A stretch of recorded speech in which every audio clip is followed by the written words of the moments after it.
This cable is now one of my favorites because it has a little screen on it that shows you how much wattage your devices, like my MacBook Pro here, is actually pulling in from the brick. So it's actually plugged in right now to a 65 watt brick, and it is getting about 63 watts. Here's a close-up of the cable. It is a 100 watt USB Type-C cable. And yes, that little screen is super helpful to see how much watts your devices actually take. So let's test it on some devices. So an iPhone 15 Pro just sitting idle, it's about 10 watts, maybe 9, maybe 10, maybe 11. And I do have this cable plugged into a 65 watt charger, so that's why the MacBook didn't hit all the way up to its like rated 100 watts that it can do. But I have tested it with an Apple 140 watt charger and it reached about 95 watts. So I think it's just, keeping some power in reserve just in case it needs an extra boost or it doesn't want to, fully max out. But yeah, on the Mac, it hit 95. But for the rest of the video, I'm just going to be testing with a 65 watt charger because most of the devices don't need more than, 30 watts.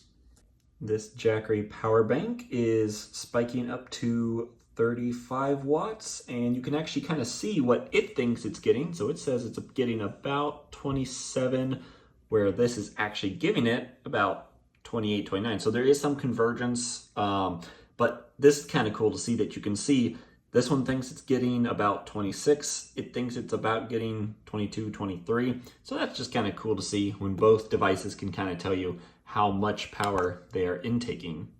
All right, plugged it into an iPad Pro, 2020 iPad Pro, and just sitting idle, it is taking about 7 or 6 watts. And now that the iPad is on and actively charging, it is going about 13 watts. Let's see what happens if we play a YouTube video. So we're actually watching a video about this cable on my YouTube Shorts, and yeah, it doesn't really affect how much power my iPad is drawing. It's actually getting into a little less than it was. So we're at 93. So it's not charging as fast because the battery is past 80%. If this battery was under 80%, I believe it does faster charging. Once it hits 80%, it slows it down so it doesn't hurt your battery. But yeah, about 12 watts. So next time you're bringing a battery bank or a brick for your iPad, just know, you might not need something super powerful because it's not gonna charge that fast anyway. And now we're testing with a Raspberry Pi. This is a Raspberry Pi 4, and this does not have any batteries, so it just takes in power, and we can see that he's taking about 3 to 2 watts, which is very efficient. Oh, he just spiked up to 4. But this is great to see that you can actually see this in real time, how much power your devices are taking. Again, I cannot emphasize how cool this is. Here I have a topo camera that I have connected to a iPhone battery bank just so I can make it wireless. And let's see how much it's actually pulling. Right now, oops, that's upside down. Right now it's pulling about 9 to 10 watts into the battery.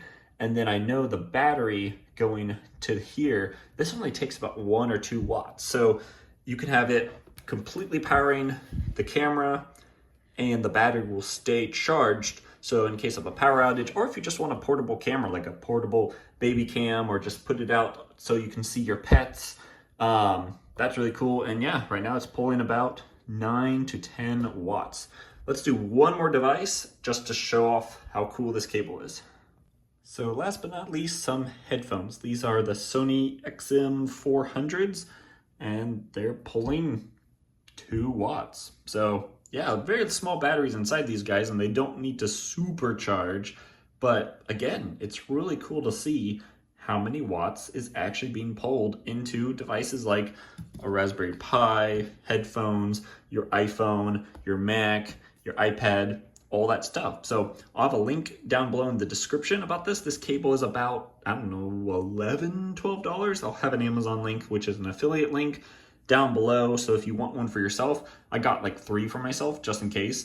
And yeah, I've really enjoyed it. It's a 100 watt, let's see right there, 100 watts, and it has a screen. So yeah, really cool.